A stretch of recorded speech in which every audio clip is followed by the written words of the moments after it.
I still remember the exact moment I knew something was off, though at the time, it didn't make sense.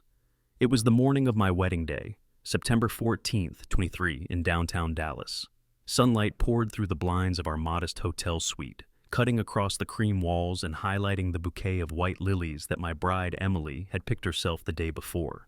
I was sipping on my fourth cup of black coffee, my nerves high, hands slightly shaking, but I thought it was just pre-wedding jitters. I should have known better. The previous night had been a whirlwind of last-minute check-ins, tuxedos pressed, rings polished, invitations double-checked. Emily and I had met 6 years earlier at a local Austin diner, the kind with checkered floors, red vinyl booths, and neon "open 24 hours" signs that hummed faintly above the counter. I was sitting alone, reading a Texas Rangers game recap on my phone, when she walked in, laughing at something one of the waitresses said. She had this contagious energy, messy blonde hair tucked into a loose bun, and a smile that made the jukebox seem quieter. That day, over cold Dr. Pepper floats, we exchanged numbers. I like to joke that fate slipped in between cherry soda and fries. In the early months, our dates were classic Texas road trips, two-lane highways, dusty diners off the interstate, roadside motels where the walls smelled faintly of cinnamon air freshener. We shared hot dogs at the state fair, tailgated before Cowboys games, and even attended a small cookout in Waco, where Emily accidentally spilled beer on my favorite pair of boots. I laughed it off. She laughed harder. Those were simpler times, times when trust didn't feel like it had an expiration date stamped somewhere in invisible ink. But fast forward to 6 years later, and the picture wasn't so idyllic. Emily and I had survived long distance when she took a promotion in Houston. We'd celebrated birthdays over FaceTime and argued about who would drive 2 hours for dinner. I thought we were solid, so solid I proposed in front of the skyline at Reunion Tower, and she said yes. Or at least that's what I thought.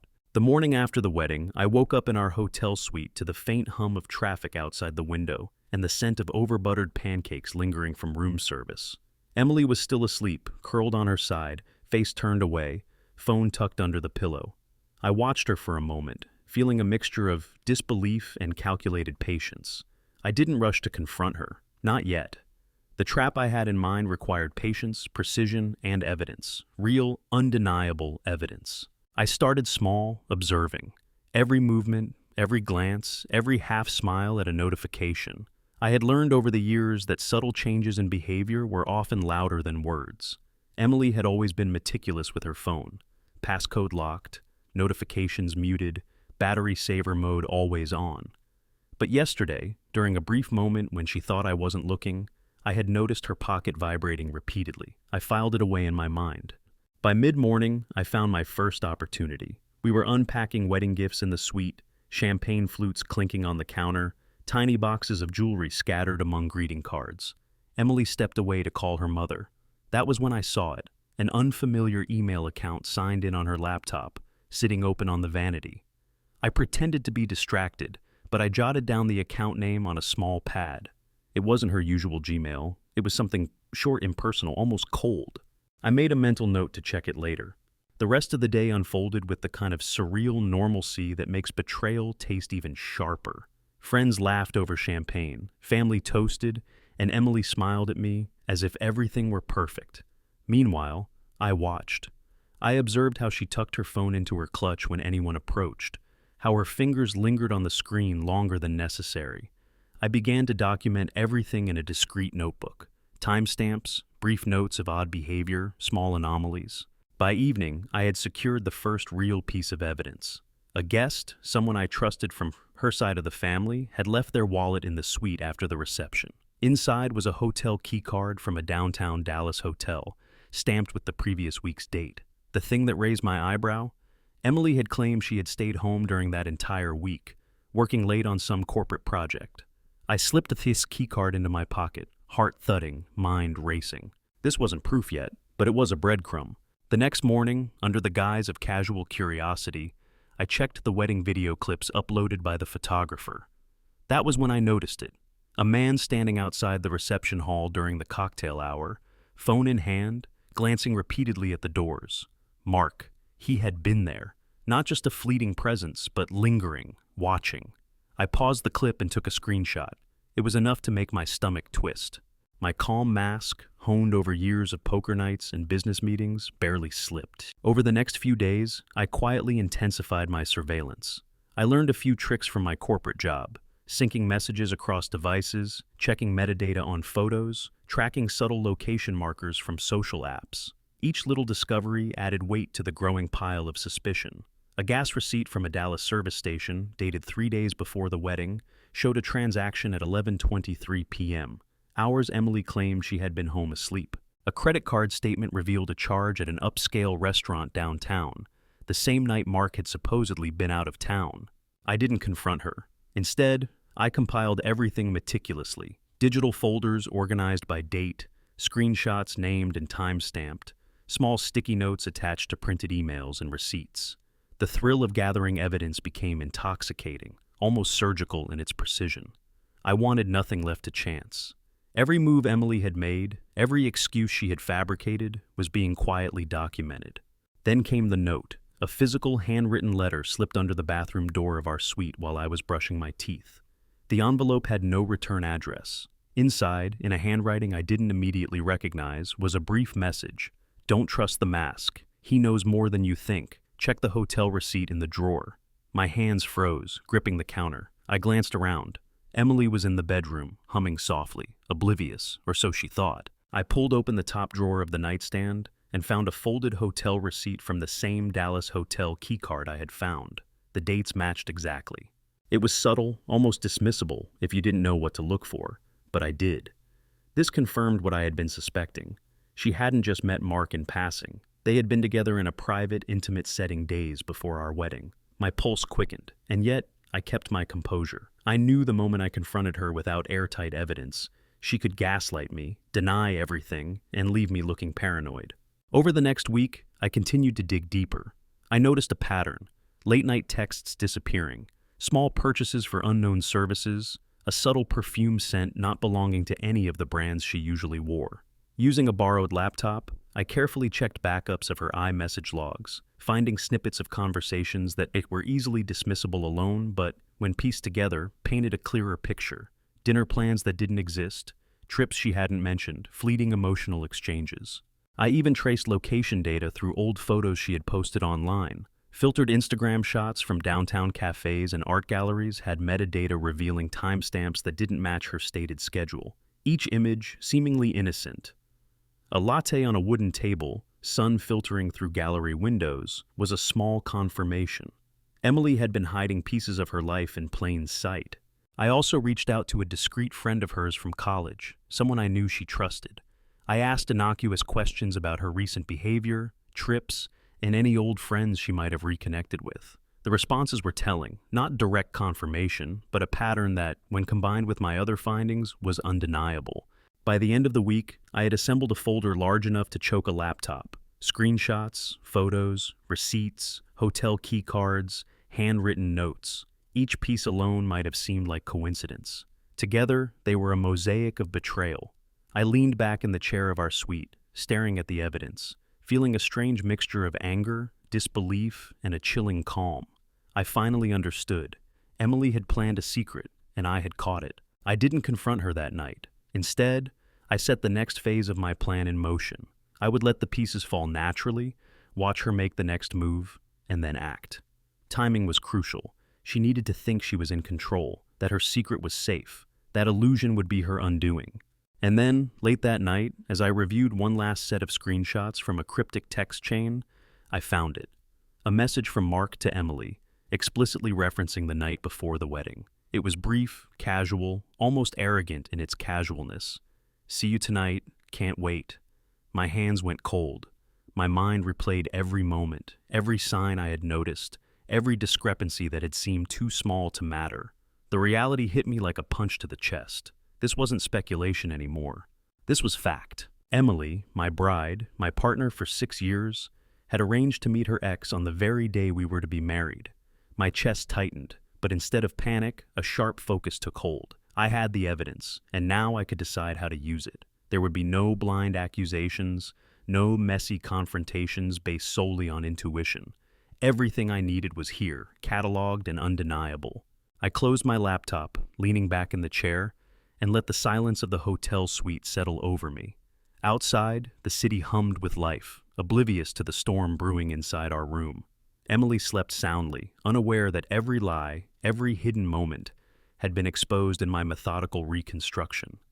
The pieces were in place, the trap was set, and just as I drifted off to a restless sleep, I whispered to myself, almost inaudibly, "Tomorrow, you'll see that I'm not as blind as you think."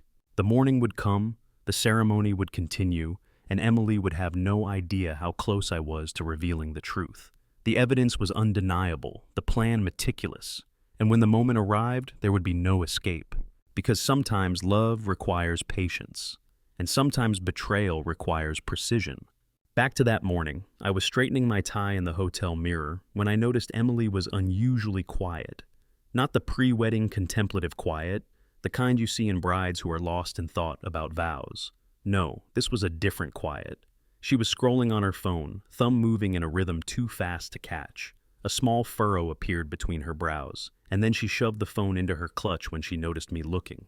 "Just checking with a friend," she said, her voice too light, too rehearsed. Something about that casualness nagged at me, like a splinter you can't quite pull out. I wanted to brush it off, chalk it up to nerves, but there had been little signs leading up to that morning, tiny, almost invisible threads that I'd convinced myself were nothing.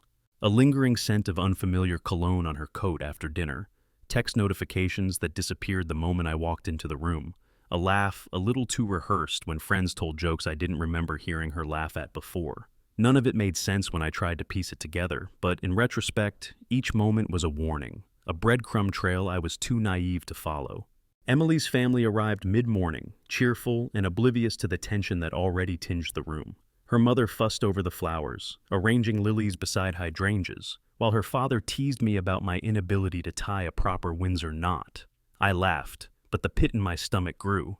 My own family had flown in from Dallas and Houston.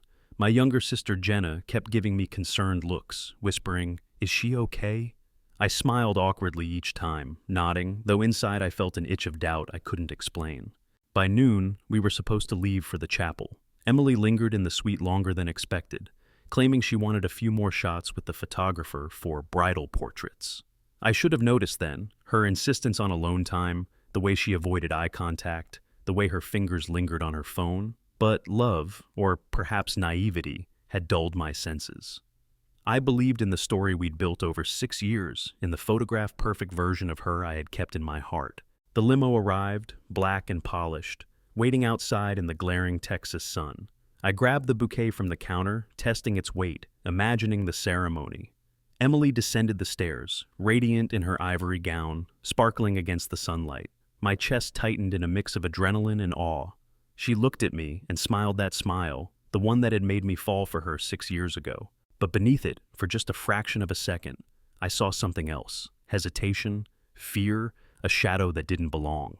I shook my head and told myself I was imagining things. The drive to the chapel was quiet, too quiet. Emily's hand rested lightly on mine, but it was a touch that lacked warmth. I tried small talk. "Remember that diner in Austin?" I asked, hoping to elicit a laugh, a spark of nostalgia. She smiled, nodded, and said, "Yeah, good times." Her tone distant, almost rehearsed. My stomach churned. Inside the chapel, friends and family gathered. The organ played softly, and the air smelled faintly of candles and polished wood. I stood at the altar, checking my watch, waiting. Emily appeared at the end of the aisle, escorted by her father. The room exhaled a collective "oh" as she walked toward me, and for a moment, I almost let myself forget the unease knotting in my chest. Then came the moment I would never forget. Her gaze briefly flickered to someone in the back row, a man I didn't recognize at first, wearing a tailored charcoal suit, dark hair slicked back, a smirk that didn't belong in a church. Something in my chest tightened. That smirk, that confidence. It wasn't just any wedding guest. My mind raced. Who was he? I scanned the crowd, trying to place him, but Emily's eyes met mine, and she smiled, just slightly too wide. That's when I remembered a whisper I had overheard a week before, something I had tried to dismiss. A friend of hers had mentioned an ex, Mark. They had a brief fling in college, nothing serious, she'd said, nothing worth worrying about. But now, seeing that man standing there, looking like he owned the room, I felt a cold realization creep over me. The tiny inconsistencies, the late-night texts, the strange cologne, they weren't coincidences. Something was happening, something I hadn't seen coming, despite all the signs. The ceremony started, vows were recited, smiles exchanged, cameras clicked. I played my part, reciting my promises, placing the ring on her finger, but my mind was elsewhere. Each word felt heavier, like a script I didn't fully believe. My eyes kept flicking to that man, who had now taken a seat near the front, hands folded, looking entirely at ease. Emily caught my gaze once, and for a brief moment, her eyes betrayed her. Not remorse, fear. As the officiant pronounced us husband and wife, I forced a smile, shook hands with family, nodded at friends congratulating us. But a storm was gathering beneath the surface, one that Emily could never have anticipated. I had suspected, yes, but I had a plan, a trap. And in that very moment, as the photographer captured what should have been a perfect wedding kiss, I knew the real story hadn't even begun. We stepped out of the chapel into the Texas heat, petals falling around us, and I noticed her hand trembling ever so slightly as she held mine. A photographer snapped candid shots, catching laughter that felt forced, smiles that didn't reach the eyes. And I realized then and there that the day everyone else thought was a celebration, for me, it was the beginning of uncovering a betrayal so deep, it would redefine everything I thought I knew about love, trust, and vengeance. By the time we reached the reception hall, I was already making mental notes. Who to talk to, what to observe, what questions to ask subtly. Emily was radiant in her gown, but I could see the cracks forming. Somewhere beneath the glittering chandeliers, between champagne flutes and buffet tables, I would gather the evidence I needed. The truth, I promised myself, would come to light. And as she laughed with her bridesmaids, completely unaware that I had noticed Mark slipping texts into her phone under the table, I smiled coldly. She thought she had me fooled, thought her secret was safe. But secrets, like shadows at noon, are always exposed in the light. Something was very wrong, and I was ready to find out exactly how far the betrayal went. The sun had barely risen over Dallas when I woke up, my mind already running through the sequence of events I had meticulously planned. Today was the day. Not the wedding day, it already was, but the day I would finally confront Emily with the truth she had worked so hard to conceal. I wanted it public, undeniable, and sharp enough to leave no room for gaslighting. The perfect stage, I decided, would be the rehearsal brunch we had scheduled at a nearby diner, the one Emily had suggested, bustling with family and a few close friends. A mundane setting, the kind that made betrayal feel even more exposed. By the time we arrived, the diner was buzzing with energy, the smell of fried bacon and waffles wrapped around the room, mingling with the sound of coffee machines and clinking silverware. Emily was radiant, her smile practiced, the way she always presented herself when she wanted to hide something. I smiled back at her, calm, neutral, my poker face perfected over years of negotiation meetings. No hint of suspicion, no hint of the storm waiting to break. I had set the stage carefully. I'd invited a few discreet witnesses, people I knew would recognize the gravity of the evidence without being able to interfere. My best friend Josh, the cousin who handled Emily's side of the wedding planning, and a lawyer friend I trusted. None of them knew the full story, just that something unusual was unfolding.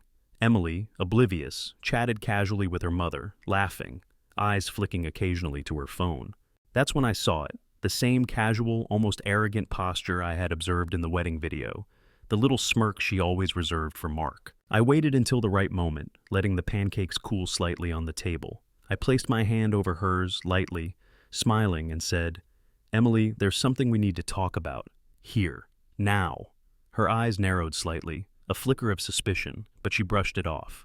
"We're surrounded by family and friends," she said, voice light, trying to sound teasing, masking tension. "Can it wait until later?" I shook my head, gently, almost imperceptibly. "No, it can't." I pulled a manila folder from my bag, sliding it across the table toward her. The folder was thick, stuffed with receipts, screenshots, hotel key cards, and a printed email chain. She froze mid-laugh, her fork paused in the air. The other diners looked up, curious at the sudden tension. "What's this?" she asked, her voice tinged with both fear and annoyance, glancing at the folder but refusing to open it. I gestured calmly. "Evidence. Everything, Emily. Every hotel stay, every secret meeting, every text with Mark before our wedding. Every single lie you told me. It's all here. Her face paled. The playful composure she had carried for years faltered. "Josh," she began, her voice trembling slightly, "don't make this a scene." But I ignored her plea, knowing that the public setting amplified the impact. I opened the folder, pulling out the first piece of evidence. The Dallas hotel receipt, stamped with the date exactly 3 days before the wedding. I laid it on the table, letting the others see it. "This keycard," I said, calm but deliberate, "shows exactly where you were the night before we were supposed to be married. You said you were working late at home. This proves otherwise." Emily's hand went to her mouth, eyes darting around the table, searching for an escape. That doesn't mean anything. You're making assumptions," she snapped, but her voice lacked conviction. I placed a printed screenshot of the hotel email next, showing a confirmation that matched the key card. "Assumptions? This is concrete. You planned to meet Mark the night before our wedding, and, judging by this message," I pulled out the text, "see you tonight. Can't wait." Emily's face went crimson. "You arranged it knowing exactly what day it was, the day we committed ourselves to each other in front of everyone we love. And yet you went ahead anyway." A hush fell over the diner. The waitress paused mid-pour, forks dropped for a moment, and Emily's mother looked horrified. The sound of the espresso machine suddenly seemed deafening, mixing with the silence in the room. Emily opened her mouth to speak, then closed it again. I continued, pulling out a few more pieces of evidence. The credit card charges at that upscale downtown restaurant, the gas station receipt, even the Instagram photos with metadata showing her in Mark's company when she claimed to be elsewhere. Each item laid bare her deception, not speculation, but undeniable fact. I collected all of this quietly, I said, eyes locked on hers, voice steady. I gave you every chance to come clean, every opportunity to tell me the truth before this moment. You didn't, and now everyone here can see it. Emily's lips trembled, her hands shaking. You can't do this. Not here." I leaned in slightly, my tone soft but sharp, deliberate. "I already did, and you've made your choices. The question now isn't about what I can or cannot do. It's about the fact that you betrayed me in public with witnesses." I noticed a quiet stir among the diners, phones quietly lifted to record, an elderly couple whispering in the corner.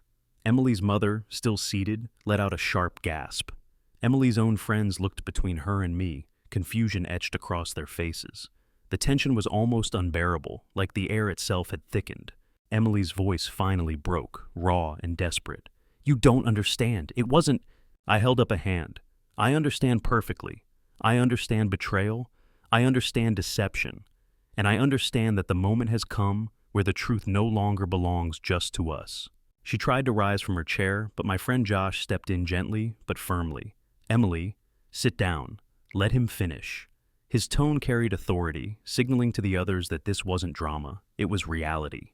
The humiliation mounted. The public scrutiny, combined with her inability to deny the evidence, weighed heavily. She looked around, searching for sympathy, but there was none. Her ex, Mark, was unreachable, probably enjoying the illusion of secrecy that had now evaporated. She had nothing, no lies left to hide behind. I took the final step, pulling out the wedding video screenshot of Mark lingering outside the reception hall. "He was there, Emily, watching, waiting, and you didn't think I'd notice, but I did, and now everyone here knows." Emily's face crumpled, a mixture of shame, panic, and anger. She opened her mouth, but the words that came out were incoherent, almost a wail. I calmly closed the folder, leaning back as the room absorbed the magnitude of her deception. Then came the sound I had anticipated. The soft ding of a smartphone camera capturing the moment. Others had begun recording discreetly, phones lifted, whispers spreading through the diner. In a matter of seconds, the story that had been hidden for weeks was now visible to everyone present, and likely many who would see the videos later.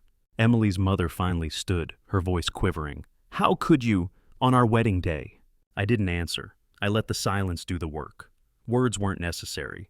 Every piece of evidence, every witness, every subtle look Emily had attempted to conceal had done the talking. And then, the final humiliation. A waiter, previously serving our table, accidentally dropped a plate of pancakes, the clatter echoing loudly. Emily flinched, and the small crowd of diners shifted, their eyes now riveted entirely on her. It was an unplanned, almost cinematic moment, but it underscored the chaos she had invited upon herself. I stood quietly, placing my hand over hers one last time, my voice measured. "Emily, This is the reality you chose. You betrayed me. And now the world has a front row seat to your actions. This isn't about revenge. This is about truth. And the truth doesn't need embellishment. Her hands trembled, eyes wide, as she realized the full weight of exposure. Mark's shadow loomed large in her guilt, the memory of their secret rendezvous now meaningless in the face of absolute exposure. I leaned back, letting the moment settle. The evidence, the witnesses, the diner's ambient sounds, it all merged into a tableau she could not escape. I had maintained composure, calm and methodical, while she was left exposed, stripped of pretense and artifice. And as I looked at her, finally speaking, she whispered under her breath, almost inaudibly, You set me up." I smiled softly, not out of cruelty, but finality. "No, Emily, you set yourself up. I just watched the pieces fall into place." Outside, the diner's door swung as new customers arrived, oblivious to the drama that had unfolded. Inside, Emily sat frozen, the folder of her own deception between us like a barrier that could never be erased. The room hummed with life, the truth undeniable, and for the first time, I felt a quiet sense of satisfaction.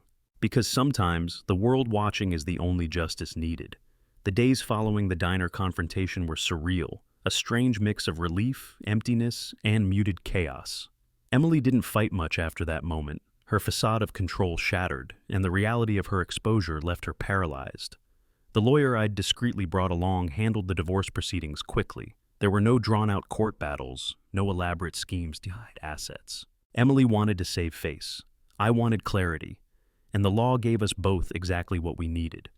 Within 2 weeks, our marriage, which had once felt invincible, was officially over. I remember the last time I saw her. Standing in the hallway of our apartment one early morning, her eyes swollen from crying, the faint scent of her perfume lingering in the air like a ghost.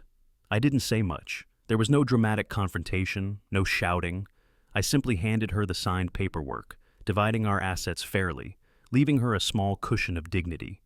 She glanced down at the papers, then back up at me, and all she could manage was a whisper. I'm sorry." I nodded, keeping my expression neutral, hiding the whirlwind of emotions I felt inside. There was no satisfaction in vengeance. There was only a quiet, hardened calm. Life after betrayal was strange. The apartment felt emptier, quieter. I spent the first few nights alone, unable to sleep, wandering the rooms, touching objects that had once felt ordinary but now carried the weight of deception. Emily's absence was palpable, and yet, there was a sense of relief too. A freedom that came from knowing I no longer had to navigate a labyrinth of lies every single day. I started small, reclaiming routines I had abandoned. Saturday mornings were devoted to pancakes, the way we had always done as a family, but now just for me and my son, Tyler. He was still young enough to not fully grasp the complexity of adult betrayal, but old enough to sense tension. I made sure our mornings were filled with syrup, scrambled eggs, and cartoons. One Sunday, we sat on the porch, Bud Light in hand for me, juice for him, watching the neighborhood wake up. Tyler laughed at a squirrel stealing birdseed, and for a moment, the world felt lighter.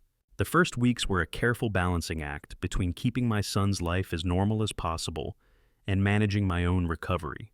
I watched ESPN in the evenings, flipping between football games, letting the noise fill the quiet spaces left by Emily's absence. I found solace in routine, in small rituals that reminded me life continued despite betrayal. I even started running again, early morning jogs through the Texas streets, listening to the rhythmic sound of my sneakers against asphalt, letting my mind sort itself out. Friends reached out, old college buddies, colleagues from work, neighbors who had noticed my somber demeanor but didn't pry. I realized that letting people back in, slowly, was part of healing. I began hosting small cookouts again, the kind I used to love before Emily's secrets had turned our home into a minefield of suspicion. Burgers on the grill, Tyler helping with the condiments, laughter mingling with the smell of smoke and sizzling meat. It was ordinary, but ordinary felt like a victory. Then there were the moments of reflection, quiet nights where I thought about the trap I had set and the public humiliation Emily endured. I didn't feel joy in seeing her fall. I felt validation that truth, eventually, surfaces. That sense of moral equilibrium was powerful. I realized that the story didn't need to explode into revenge porn theatrics or malicious scheming. The truth, unadorned, was sufficient. Sometimes the simplest acts, the calm collection of evidence, the unwavering patience, created justice without violence or spectacle. Tyler's laughter became my anchor. One evening, he proudly presented a crayon drawing of our house, labeling each member of the family, Dad, Tyler, and then a scribble in the corner labeled ambiguously, Mom. I didn't correct him. The drawing was imperfect, just like life, and yet it symbolized continuity, the innocence that persisted despite adult mistakes. I framed the picture and hung it in the living room, a reminder of the future we were building, piece by piece. There were difficult moments too. I occasionally received texts from mutual friends asking about Emily, or updates that she had moved to another state. Some of her new social media posts displayed an attempt to rebuild her image, and while curiosity occasionally tempted me to peek, I reminded myself that peace came from detachment, not surveillance. I didn't need to know her next move. I didn't need to engage. I had reclaimed control over my own life, and that was enough. Work provided structure, distraction, and a measure of pride. I threw myself into projects, traveling occasionally for business, keeping hotel receipts strictly for accounting purposes, a quiet nod to the meticulousness that had served me so well during the betrayal. Each successful presentation, each closed deal, felt like another step in reclaiming identity and self-worth. I realized that success wasn't revenge. It was living fully, authentically, without the shadow of deceit. Evenings were particularly meaningful. I'd sit on the porch, Tyler beside me, a Bud Light in my hand, watching the sunset over the Texas skyline. We'd talk about everything from school to sports to the squirrel that had become our unofficial mascot. I felt grounded, the kind of grounded that only comes from enduring something painful and emerging intact. There was no bitterness left, just awareness and the freedom to define my own happiness. I thought often about the lessons learned. Trust, I realized, wasn't something to be taken lightly, but neither was resentment. Carrying anger would have chained me to Emily's mistakes indefinitely. By letting go, I not only freed myself, but also modeled for Tyler how to handle life's betrayals with dignity and resilience. Sometimes, the most profound revenge is simply living well, unencumbered by those who wronged you. Months later, I reflected on the entire journey, from discovering the betrayal, setting the trap, revealing the truth publicly, and finally reaching a state of equilibrium. The sting of what had happened faded, replaced by a steady recognition that I had navigated the situation with clarity, foresight, and, most importantly, integrity. My son thrived, my career advanced, and I had reclaimed a sense of self that I hadn't realized I'd lost. And one quiet morning, while making breakfast and listening to Tyler hum a tune he'd learned at school, it hit me. Sometimes, life takes care of the garbage itself. The chaos of deceit and betrayal had run its course, leaving only the remnants of what mattered: honesty, family, and the ability to breathe freely without the weight of lies pressing down. I smiled, flipping a pancake, as Tyler reached for the syrup and the sunlight streamed through the kitchen window, warm and unassuming, just like a new beginning. Sometimes the simplest acts, routine, laughter, pancakes, heal more than revenge ever could, and that was my peace.